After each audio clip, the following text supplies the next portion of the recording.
Welcome. Great to have you with us as we get the week started. All you Pirate fans out there, notice the shirt he's wearing today.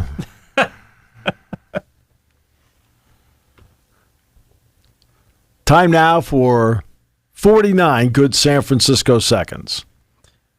I'll tell you, I'm ready for the season to get going. 7 weeks already until NFL, 6, actually less than 6, 5 and change till Penn State football starts. I'm just ready for the season to get rolling. And 49ers in Pittsburgh week 1. I like that. Like the local game week 1. Well, here we go. This is ACC Media Days. Next will be Big Ten Media Days. And that will wrap up the major conferences. The Big Ten will go last. So at ACC Media Days, these will be the themes that you will hear. 1, divisions are gone. They'll go 1 through 14. No Atlantic, no Coastal. They'll go 1 through 14. Jim Phillips will vehemently deny any knowledge of what was going on at Northwestern as the commissioner of the ACC. Now, he was the athletic director at Northwestern. He will vehemently deny that and then take no questions on it. He will also get a lot of questions about the stability of the league moving forward and other potential revenue streams. Certain schools will be asked about, Florida State in particular, about attempts to get out of the ACC and whether they can do it or not. The bottom line is there's a grant of rights. It'll have to be fought in court. The idea of fighting it in court would be, can we get a settlement to get out earlier? And so it's a mess. You're better off staying where you are, right? Because you're going to have, this is going to be the bottom line, right? Let's say it's a judge or a jury. It doesn't matter either one. Okay? I'm the ACC. I walk in with a piece of paper and I say, did your university sign this? Yes. We're done. You signed it in good faith. You're done. Right? 2036, got a problem. Right? The whole idea is for them is to figure out by taking it to court, some settlement number. To do what? The vast majority of those schools are not desirable schools. They just aren't. North Carolina is. I mean, they believe it or not, North Carolina might be the most valuable of the group. More so than Clemson or Florida State. Florida State thinks they're the most valuable thing since sliced bread, right? Over here in the back, no. It's not 1993 anymore. No, it's not 1993 anymore. And not only that, but as much as they have improved their academic profile, they aren't there yet. Not even yet, no. They're not there yet. Well, UNC is in the same boat there, but in terms of basketball, football, UNC the revenue they bring in. Yes. UNC is academically from an athletic standpoint. From an academic standpoint, but from an athletic / academic, like for student athletes, I'm saying from an academic standpoint for a school, absolutely. Well, that's but the Big Ten would look at something like that, absolutely. But no, I mean, look. And then Tony Petito will be asked later in the week about realignment. Look, you've got to get USC and UCLA integrated first. Yeah. Absolutely. Okay. If it was so easy, why don't they have a football schedule right now? Yeah. You have the opponents, you just don't have the order. Actual schedule. Yep. Right now, part of that is maybe you're working with your TV partners, but there's no basketball schedule, or they haven't put out the basketball opponents yet. They didn't even put out the basketball schedule for this year, except for opponents. Yep. So if you're wondering when to show up, we don't know. It's not that easy. No. And again, I go back to this. You're Roger Goodell. You have 32 franchises. You're Gary Bettman. You have 32. You're Adam Silver. You have 30. You have Rob Manfred. You have 4, but you actually are in charge of 30. Rob worries me.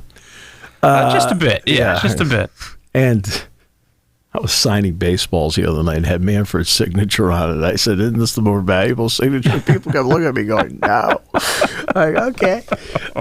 He just doesn't. It's like, okay, well, I feel like I'm ahead of one guy. That's fine. But if you're a college commissioner, Okay, you're not just in charge of 14, soon to be 16. Take the 16 and multiply it times 22. Sure. Because that's the number of sports you have. Now, not everybody plays every sport. Wisconsin doesn't play baseball. USC and UCLA don't wrestle. There's certain sports where, obviously only 7 play ice hockey. All right. Or actually 6 play ice hockey. They added in Notre Dame to make it 7. Same thing with men's lacrosse. They added in Johns Hopkins. But that is, but you're in charge of, everybody plays women's volleyball. Everybody plays softball. Everybody plays women's soccer. Everybody plays men's soccer. So it's not just a football, men's basketball, men's and women's basketball thing. Right? That's the issue. It's like all these other sports you have to integrate. And if you're fighting your guts out to do this, you're going to tell me it's going to be easier to add in 2 other schools? Really? Again, I kept pointing out, it isn't just the slices of pie, it's the organization that goes with it. Hey?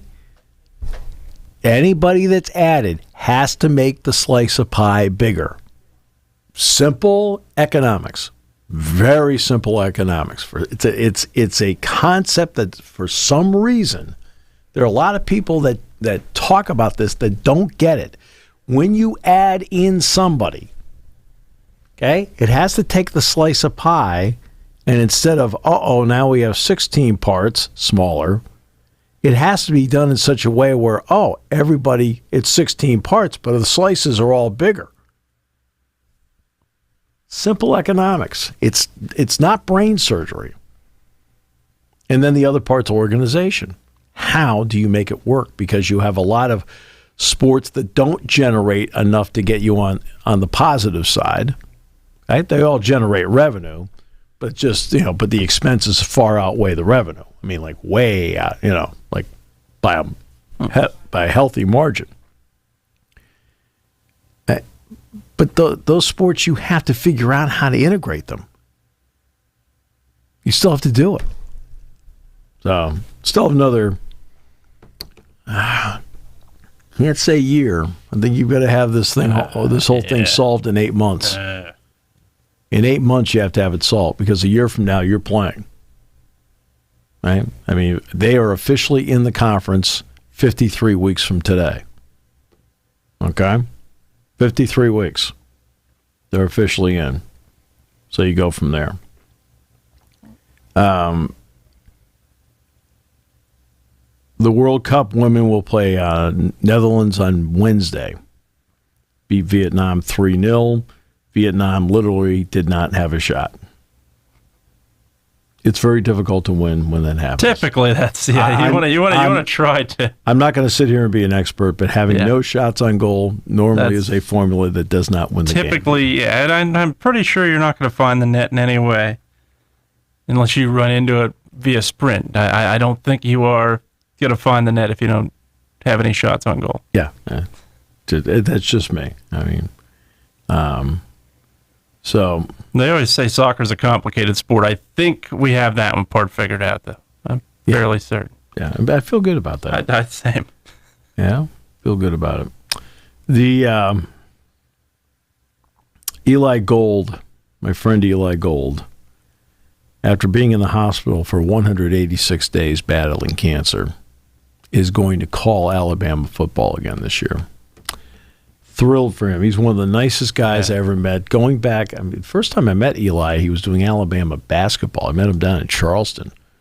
And Penn State's played Alabama a few times over the years, and we've had him on the show a few times, and he's just an awesome guy. And he did not do the games last season at all. So what he's going to do is he's going to internally call a couple of their scrimmages just to get himself back into the mode of calling games. He lost a lot of weight. He lost over 140 pounds. But he went through hell. He was a stage 3 cancer victim. And he has been able to beat it, get himself back out there, and I'm thrilled for him. Now let's get to part of the silly season. Part of the silly season is when they're asked to rank teams. Now, I am not asked to rank teams as to where I think they're going to finish. The only thing we have to do is we have to vote for 5 players in the East and 5 players in the West as players of interest. That's all we're asked to do. All right, so I cast my vote last week for that. It's all set. Last week in the SEC, they were giving favorites to win the East and the West, and Vanderbilt got 8 votes to win the West. You now have people that are saying that their vote should be rescinded because they think Vanderbilt's going to win. Now, obviously, Alabama's the definitive favorite. Absolutely. Vanderbilt's in the what? They're in the East or the West? I could care less. I don't even know. It's been a while since they've been. Yeah. I want to say they're in the same one as Tennessee, so that would be the. They're in the East. Yeah. Right. So, in other words, 8 people picked them to win the East over Georgia. Yeah. Okay.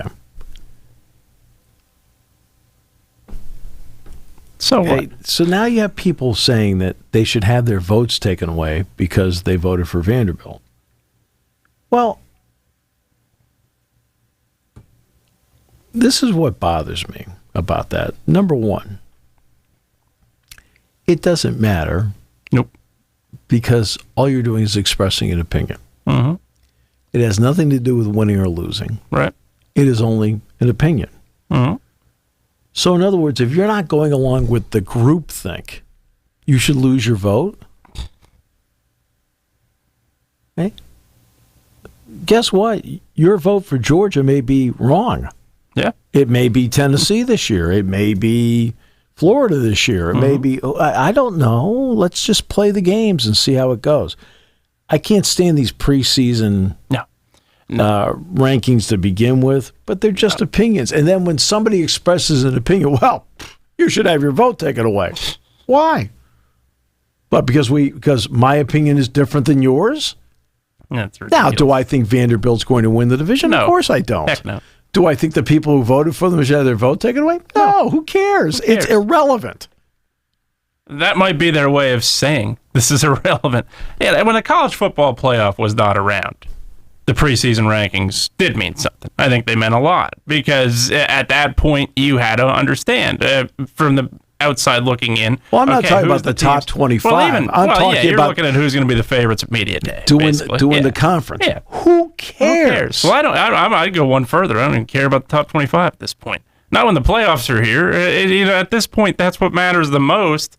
And at that point, those rankings don't mean anything. What did I say last summer when Penn State was not ranked in the preseason? Yeah. I said, who cares? Who cares? That's exactly what I said. Who cares? And if they're ranked number 4 this year, who cares? What matters most is when you get to week 8 and week 9, when the playoffs roll around and you start thinking about, okay, college football playoff rankings come out. Those are the ones that matter. Then you have to pay attention and understand, okay, here's where we are, here's where we need to be. Until then, at this point, they don't matter anymore. When the playoffs weren't around, do they matter a little bit more? Yes. Okay. Not anymore. When the college football playoff rankings come out near the end of October, that counts. Big time. And the reason it counts is quite simple. You're now determining by a vote the positioning to get to the Final Four, and it's a weekly snapshot. Absolutely. It's a weekly snapshot. It is not anything that carries over from one week to the next. You could be 5th one week, 2nd the next. You could be back to 5 the week after that. It doesn't matter. It's whatever they think that you're doing at that particular time. When I see people talk about the AP and coaches polls, which are prestigious, sure, I'm taking anything away from that. National champions for many years, right? Yeah, absolutely. But when you're sitting there and it's November, I mean, I remember last year Penn State was the 9th or 10th at one point. Somebody said to me, they should be higher than that. I said, it's the AP poll. Who cares? Yep. I said, it doesn't determine anything. Oh. It determines nothing. At this point, no. Did it 20 years ago? Yeah. It doesn't anymore. It's crazy. But well, it's almost as bad as... Why does anybody get upset about who voted for what? When it's not... It's like when Dan Shaughnessy didn't vote for Derek Jeter for the Hall of Fame. Yeah. I can't believe it. Well, you're allowed to vote for whomever you want. Now, the Hall of Fame is a little bit different just because you are affecting them going in. All you have to get is 70%. Yeah, exactly. You have to get a certain... or 75%. You have to get 75%. Yes. All you have to do is get one vote past 75%. Yes. Did Dan Shaughnessy's vote affect Derek Jeter getting into the Hall of Fame? No. Now, do you look at... I can't believe he can vote any way he wants. Especially, and look, there are writers in the Hall of Fame now, and I can almost factually say this. I can't fully say it, but you look at, and the gold standard is that Babe Ruth is the greatest player to ever play the game, and he was not a unanimous election into the Hall induction. In fact, he didn't get the most votes. No, Ty Cobb did. So I think there are a lot of people that take that into consideration, but it doesn't matter. No, if you get 75%, did I get one vote beyond 75% to put me in? That's all that matters. But I'm saying everybody gets upset about votes. It doesn't matter. No. Well, especially when you're talking about preseason favorites in college football, or you're talking about NFL power rankings or something. That really doesn't matter. What matters is what you do on the field in that case. What matters is what you do within your division to win the division to get to the playoffs. That's what matters the most. No, none of that stuff matters. It's for talk, sure, but it doesn't matter in terms of... I'm fairly certain. Again, I don't personally know the guy, but I'm pretty certain Tom Brady was looking at those NFL power rankings. I don't think he said, hey, the Steelers are number 1 this week, I'm number 2. I don't think he cared. It doesn't He's matter. more focused on the opponent that week. I mean, people ask me about the upcoming season. I always tell them the same thing. I said, look, Penn State's really good, but I'm locked in on the West Virginia game. To me, it's... All right. James Franklin talks about the 1-0 mentality. James Franklin gets criticized for the 1-0 mentality. Why? I don't get it. No. Because I know when I broadcast a game. Now, do I do a lot of pre-work in April and May? And I was asked about this the other night. I was interviewed up in Williamsport about this. And I said, yeah, I do a lot of work in April and May. In fact, I did some follow-up work this morning. But once the season starts, I go week by week by week by week. I can't broadcast the Iowa game on September 2nd. I can only broadcast the West Virginia game. So I better be locked in on that. Oh, Delaware? Oh, Delaware. Oh, excuse me. Okay, no, I'm saying for 5 hours, 6 hours, whatever the number is, on a Saturday on September 9th, I can only do the Delaware game, and I better be, I better be as good, if not better, than what I did with West Virginia. Yeah, I would make the argument in games like that better because the people listening don't know a lot about Delaware. Our job is to inform them about Delaware. Absolutely. I mean, but I'm saying, though, it's my job to be better every week. Yeah. You either get better or get worse. You never stay the same. Yeah. So you only concentrate on what you're doing that particular week. Right. So I'm not sitting there thinking, hey, what's the Ohio State score? No. So if I'm thinking that as a broadcaster, because that's the only thing I can do that week, what do you think that coaches and the players need to do? Yeah. And that mentality that James Franklin takes is passed down, too. Yeah, you go in that State College high school locker room, Matt Littell takes that same approach. Yep. And it works. That team is in the state semifinals 2 years in a row now. So it's obviously working there too. No, that is absolutely the approach that is should be the gold standard. And you talk to Bill Belichick in the offseason, you say, oh, is your goal to win a Super Bowl? He's not thinking about a Super Bowl. He's worried about putting his team together and getting ready for training camp. He's not worried about everything is done has to be done one step at a time. Absolutely. And you can't have. I realize that these media days are publicity days, sure. So I've got that. You're just trying to drum up publicity for the conference, for the schools in the conference, get people excited for the season. Yeah, and that is their job. And almost everybody takes that kind of attitude. Right. Anybody who takes this stuff too seriously, outside of Northwestern and Iowa, all right. So let's be frank about that, and about the media contract for the Pac-12. Right. You can't take it too seriously. You just want to talk, get to know people, right? What their thought process is heading into their respective training camps. Northwestern and Iowa have tough questions to answer. Northwestern now, I don't know if anybody's going to ask Iowa about this, but Northwestern first about obviously everything that's been happening. Now, the players can't say anything.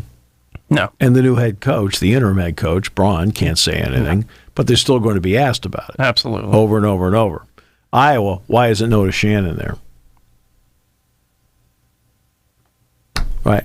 And again, my point about Iowa is this. In May, 26 student athletes, I think it was and a staffer or something like that that's not a coach, along with 15 in Iowa State, were implicated by the Iowa State Gaming Commission about placing wagers. Not on their teams, but placing wagers, which under NCAA rules they were not allowed to place. Okay. Well, remember the outfielder for Iowa that suddenly is not in the lineup against Ohio State? Well, everybody's like, oh, there's one. Right? It mysteriously disappeared. That's how it came out. Mm-hmm. Well, Shannon is also implicated in this. Now, for all we know, Noah Shannon's completely innocent. I don't know. Right? But he pulled his name out of the media day. My problem is this, and Kirk Ferentz said, I really want to applaud his leadership. Applaud his leadership? Well, hold on a second here. Okay? This has been going on for 2.5 months. Or no, 2 months. It's been going on for a little more than 2 months. Right? Actually, it is 2.5 months. Think about it. It was in early May. It's been going on for 2.5 months. You don't know who was implicated on, because it said football, men's basketball, wrestling, right? Among other sports, baseball, and there was a couple other sports implicated, right? Well, when you saw the football part of the story, you didn't start asking around and say, hey, who the hell's the guy here? Or guys. You don't know? It's one thing to not know ahead of time. That's one thing, to not know ahead of time. Of course they don't know ahead of time. Right? Nobody knows. Right. But when they're saying there's 26, and then they point out the 26 are football, men's basketball, wrestling, baseball, and whatever the other ones were, I can't remember. There's a couple other sports. What, the football coaches aren't looking around saying, who? They are. Who was it? Right? They know darn well Noah Shannon was one of them. So when it comes time to put together the list to send to Indianapolis, or where is this thing? Chicago? Indianapolis? I have no idea. Chicago, whatever. When it comes time to send the list to the Big Ten Media Days in Chicago, didn't it red flag right away saying, no, we shouldn't send Noah? Yeah. What the heck is wrong with you?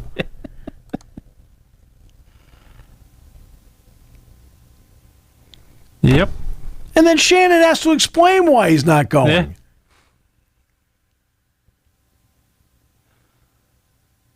Yeah. I sit there and I go, does the left hand know what the right hand is doing? Not in a lot of cases. No.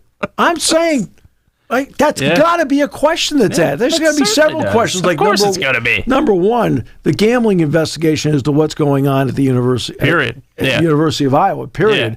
Yeah. Implicates among those football players, is it more than just one? Right. I can't say. Is it more than just one? I can't say. Oh, okay. Well, is it Noah Shannon, who was supposed to be here today but pulled out? Oh, he showed great leadership. I said, well, then who put his name on the list with the idea they already knew that he's going through this? Who put his name on the list? You want to talk about a massive foul ball. Big time. What are you doing there?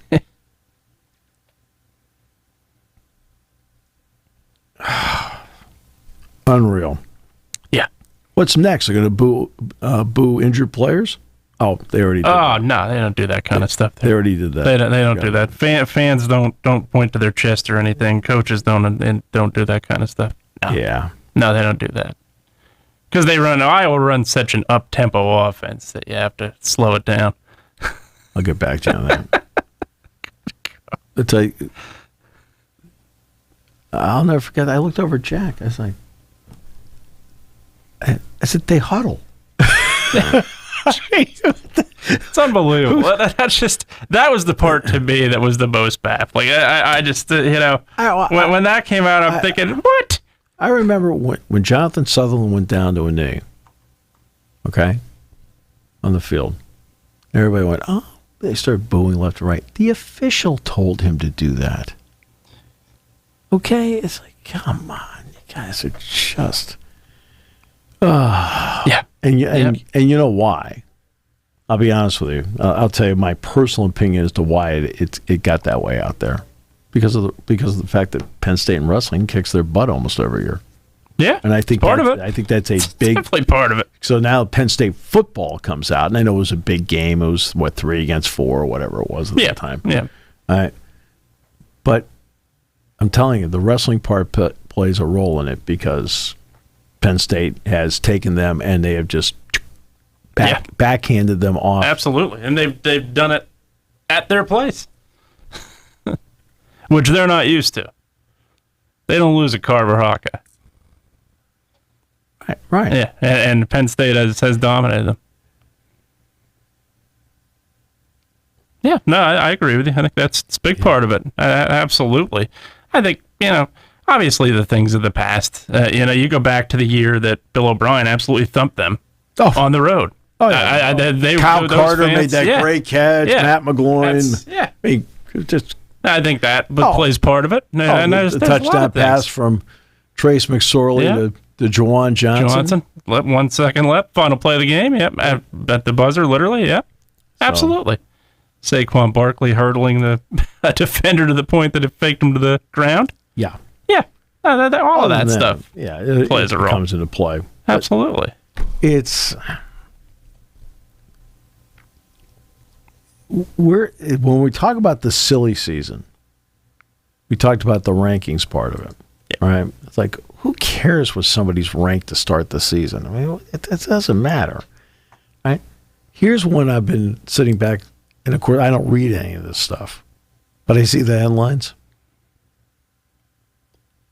Giants teammates upset over Daniel Jones' Madden ranking. What? Lord. How many stories have you seen about Madden rankings in the last 10 days? Quite a few. Who cares? It's a video game. It's a video game. I don't care if you're the 20th ranked quarterback in the video game. No. What do I care? Nope. Says the person who has never played a video game in his life. I've played video games. I played them for years. I haven't played them in many years, but I played them for years. And no, I don't. Never did.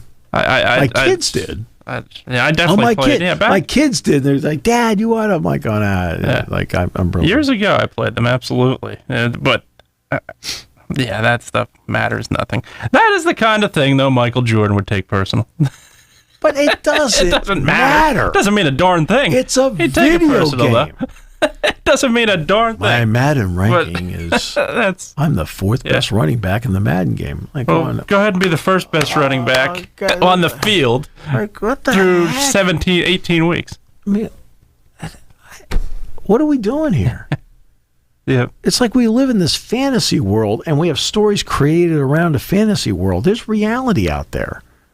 The unfortunate part is you almost put the pun there, though. We do live in that fantasy world where who do I draft first in my fantasy draft? Who do I, and that's unfortunate. That plays a big role, I think. Okay. Does Madden increase interest in the NFL? Sure. Yes. Fantasy football. Does fantasy football absolutely increase interest in the NFL? Yes. Where it increases interest is in other teams besides your team. Mm-hmm. Suddenly you're watching the late game between the Chargers and the Broncos because you have Austin Eckler on your fantasy team. You have Justin Herbert on your fantasy team. For some odd reason, you have Russell Wilson on your fantasy team. Right? But he doesn't get better this year. I'm worried. But with that especially with Sean Payton. Exactly. But so it does increase it in terms of the interest.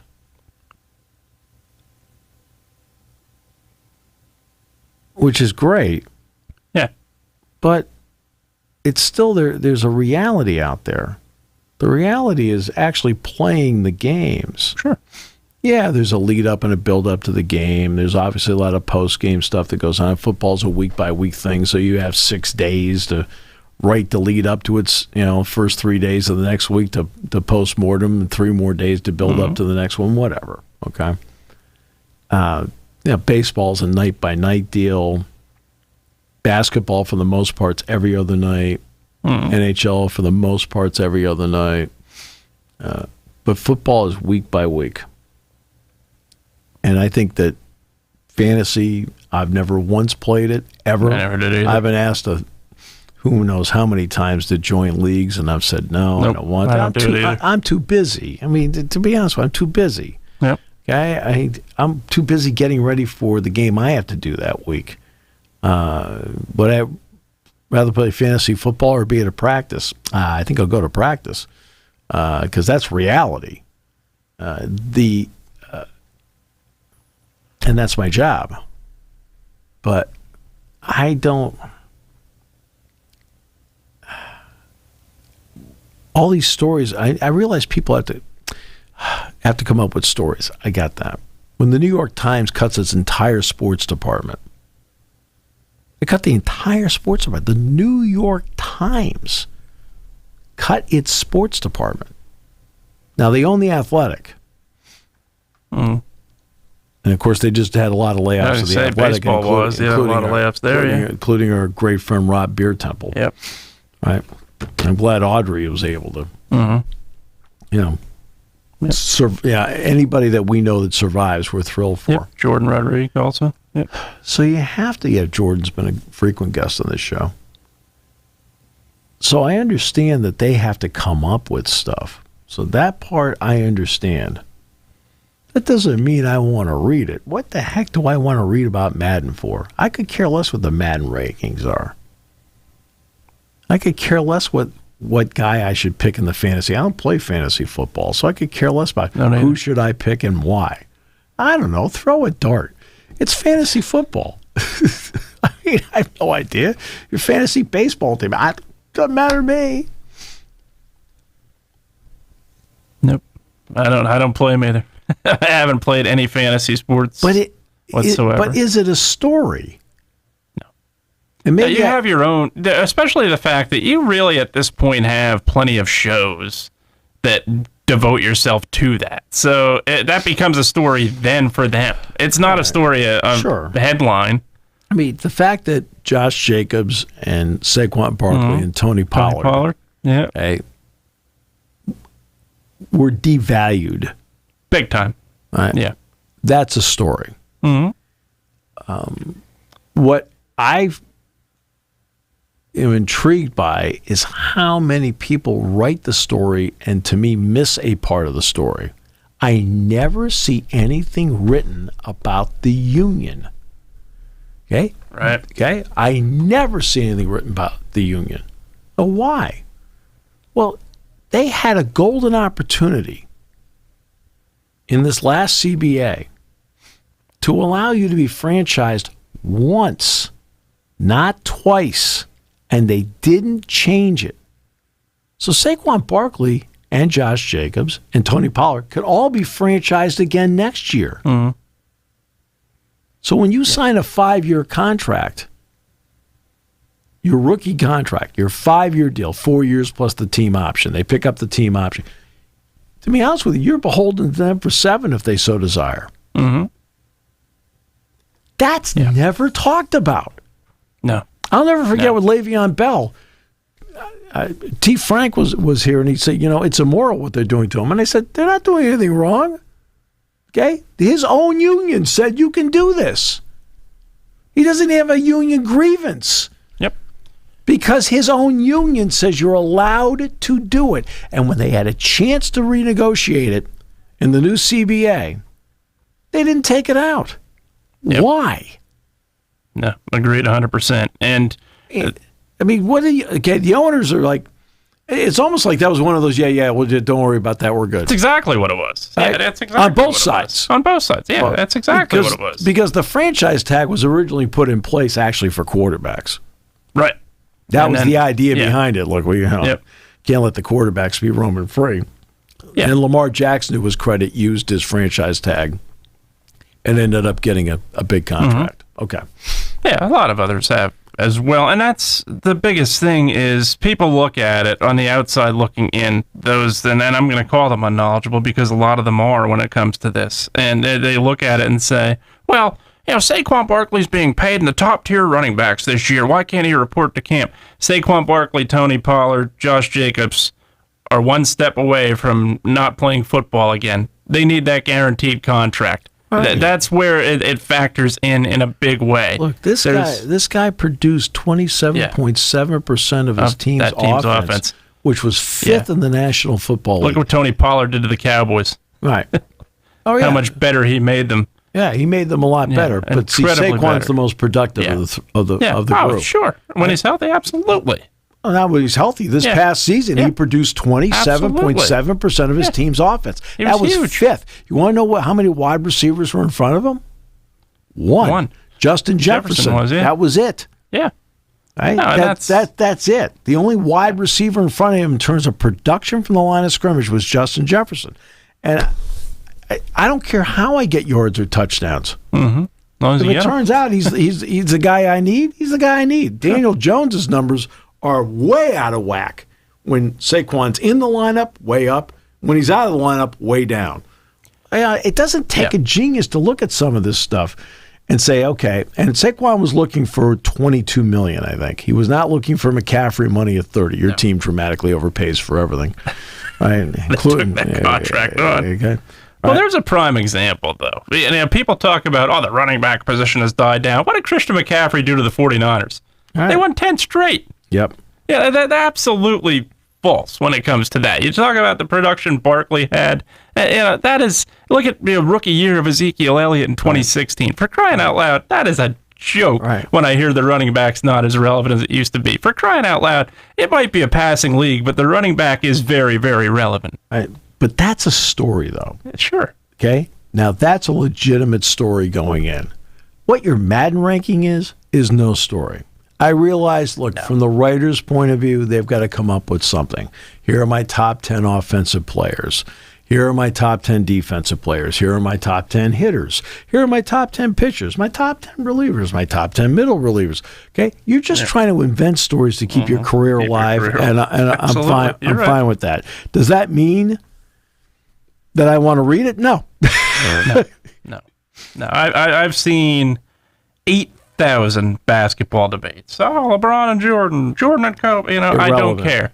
I don't care. I watched every one of them, and everything they did was incredible. I will put them in the top 5 to 10 of all time, and that's fine by me. I don't need a debate to why they are. They are, in my opinion. Yeah. It's literally, I saw their games. I saw what they meant to their teams. Right. I saw what they meant to the league. Well, that's what I tell everybody about Ohtani and Babe Ruth. I said, look, I never saw Babe Ruth play. Never did either. Contrary to popular belief, I did not see Babe Ruth certainly play. Never saw him.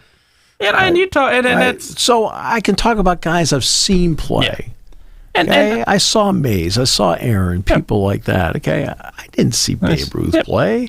All I saw are highlights. Joe DiMaggio, highlights. Yep. Mantle, I saw in person. Mantle was incredible. Right, but I'm saying though, but you can only talk about what you've seen. Yeah.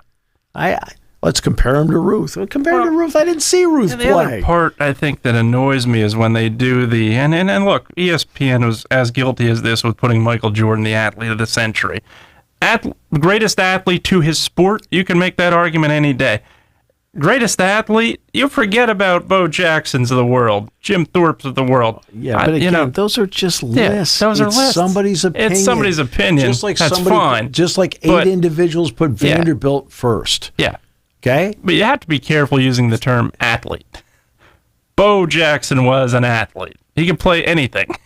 Yeah, but I mean, they're all athletes. No, they're all athletes, absolutely. But, you look at what these guys did, not just to one sport. Bo Jackson, to me, if he doesn't go down, is potentially... But I think that's just a term that is used. Yes. All right? That's just a term used. Yes. To cover the blanket... as a whole. Yeah. I think that's just a blanket term that is used. Other than that, I don't worry about that stuff.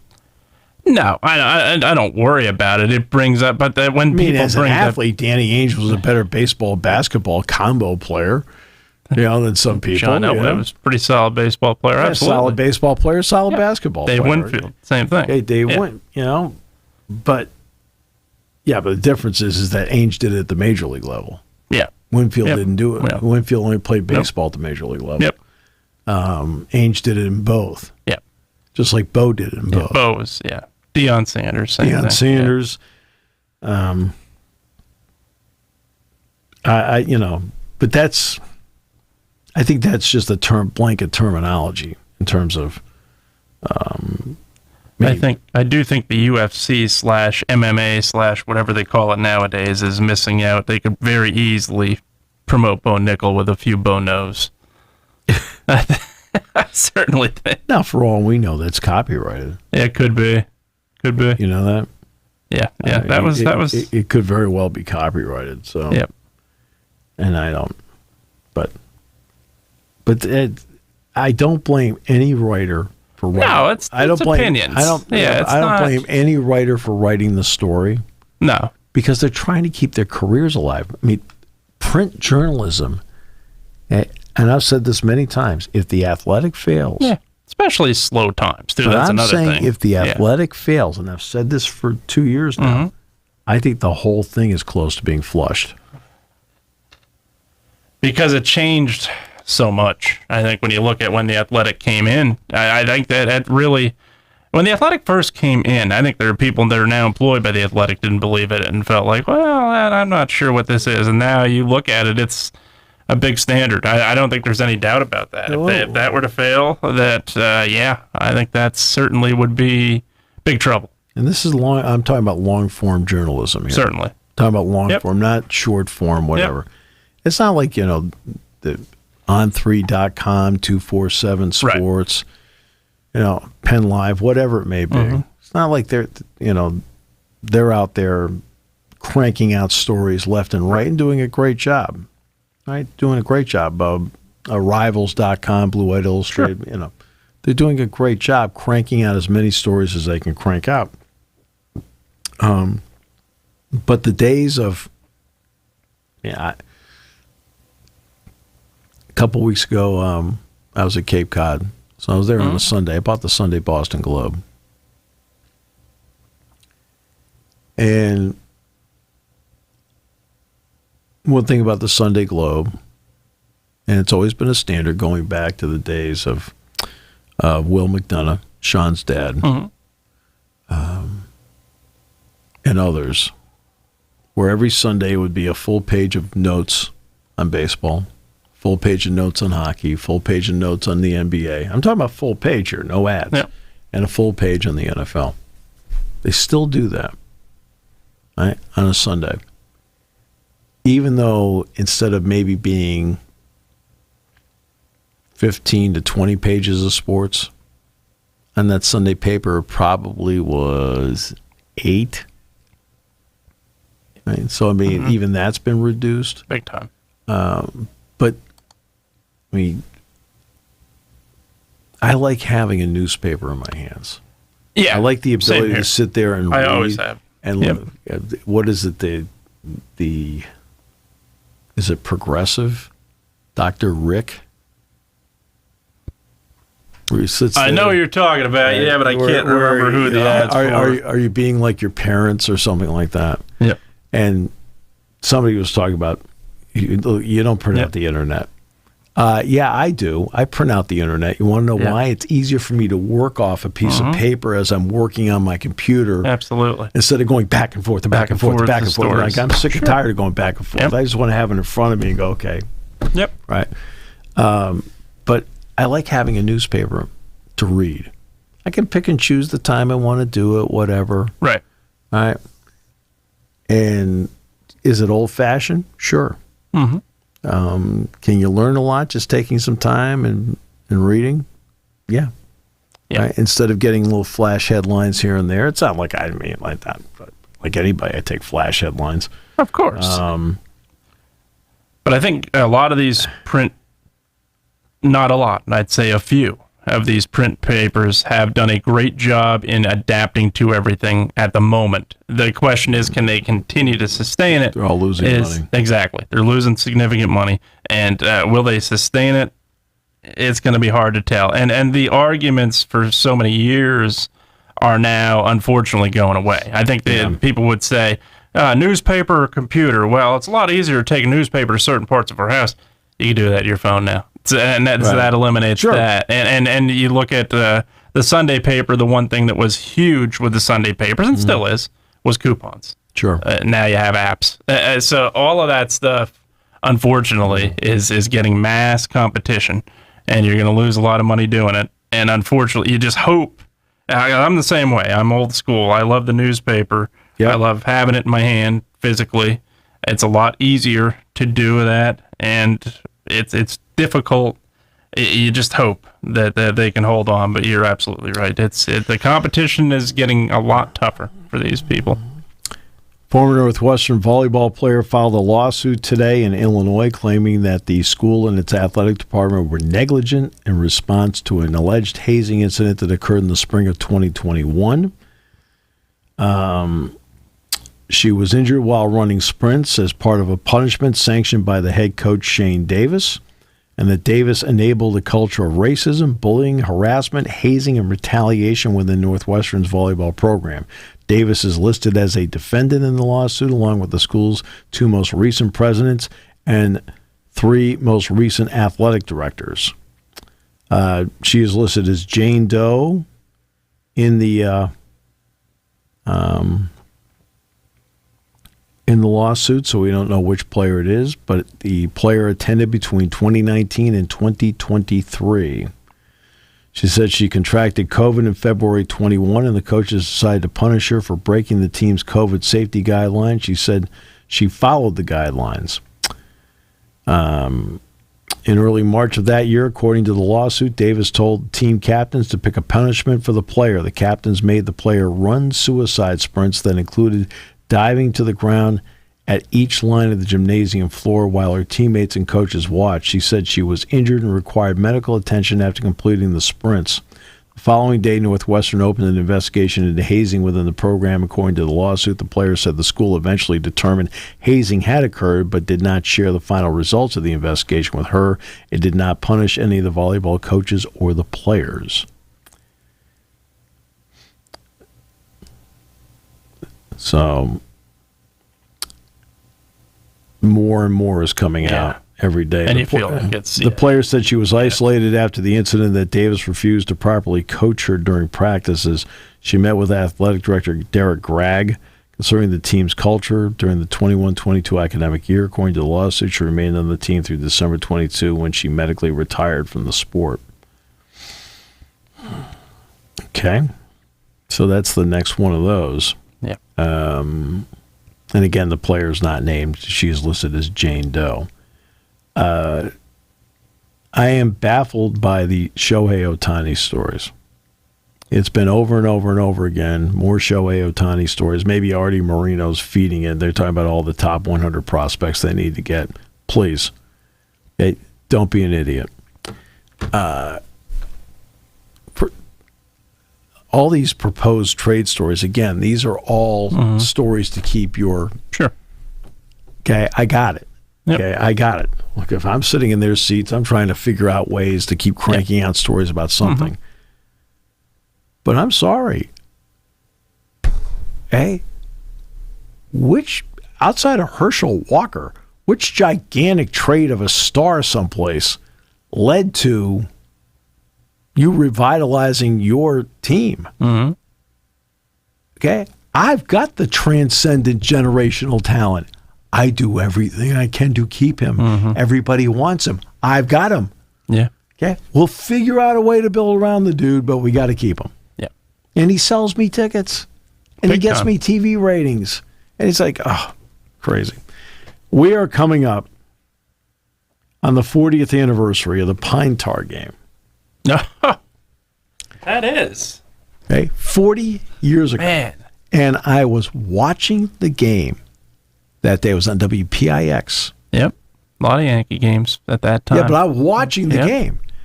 And I'm watching this whole thing play out. He hits the home run. Billy Martin comes out. I think it was Tim McClellan was the home plate umpire, I believe. Yep. Right? And they put the bat across home plate. He's got too much pine tar. He's called out. Brett comes charging out of that dugout. Like, oh, right? And my brother's a huge Yankee fan. And I called him up. I said, Kevin, are you watching this? He said, what's going on? I said, turn on Channel 11. Because he had it on his cable too. I said, turn on Channel 11 in New York, PIX. I said, this is incredible. And the two of us are sitting there on the phone talking as he's doing this. I said, this is crazy. So then they ruled now it's actually a home run.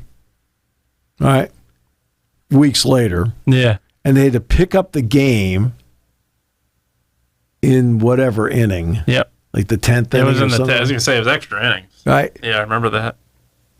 So Billy Martin ran out of lineup in the 10th inning. That was a total joke. He had guys all like Don Mattingly was playing second base. He just totally disrespected the situation. It's like, fine. Okay, we're going to do this and go through this farce. Fine. Then I'm going to make it a farce too. He had guys all over the place when they came back. I remember watching that thinking, I said, somebody obviously is backhanding Major League Baseball. Like, you know what? You took a win away from us, And Billy Martin knew the rules better than anyone. Oh, my goodness. And that was, and he not only knew the rules, he didn't give a darn who it was that was in his lineup. If right. He made the most famous comment. I will not fully quote it because it's not allowed to be quoted. But, if a loved deity is not hitting, he's on the bench. If a hated deity is unbelievable, he's hitting cleanup. And that literally would just, everything that he did was incredible. Because it was a Sunday game. That's why the game was on PIX. Yep. So I was like, okay, and I'm watching the last couple. I didn't watch the whole game. I watched the last two innings. Yep. I'm like, oh, okay, it's the Royals and Yankees. Okay, which at that time was really good. And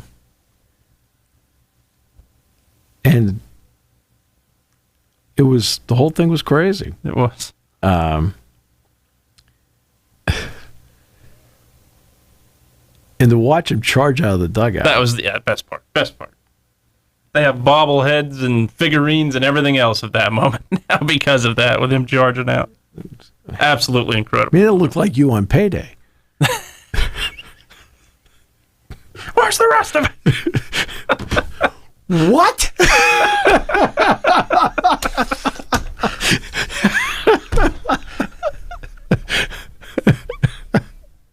All right. Back tomorrow. And Phil Steele on Wednesday, by the way. Hey, what do you think of that? I like it.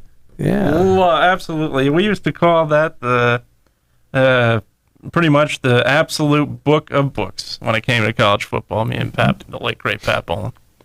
Couldn't wait for that to get here. We'd get like 4 copies. Phil Steele. 2 of them be occupied. I'd have one, Pat would have the other. I love people who work. Yeah. Like I don't mean just like show up. They work. Mm-hmm. I mean, you're a great example of that. You and Kyle both. I mean, you work. You both work your backsides off. Right? Phil Steele doesn't just put out stuff. He works. And it's 365. That's why it's good. That's why it's such a cut above everybody else. We'll have Phil on Wednesday's show. We'll have Neil Coulong on Wednesday's show. And there's a good chance you'll be wearing the same shirt again on Wednesday's show. Possibly. Is the P on the shoulder for Patches the dog? It might be. Back tomorrow.